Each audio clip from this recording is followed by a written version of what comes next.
જેમાં જે મર્ડરની આપણે 20 તારીખના મર્ડરની વાત કરીએ છીએ એની અલાવા પહેલાં પણ મર્ડરમાં એ આરોપી પકડવામાં આવેલ છે મર્ડરમાં.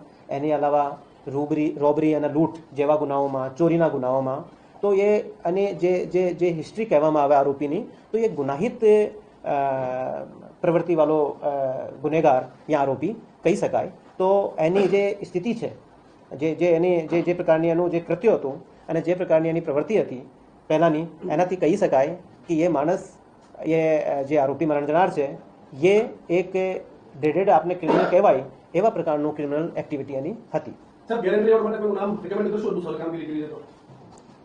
એ આપણે જે રીતે આપણે કહેવામાં આવે, હું પહેલાં પણ આપણે જણાવ્યું છું કે અત્યારે એવી કોઈ વિગત પણ નથી, અત્યારે એવી કોઈ બાબત પણ નથી.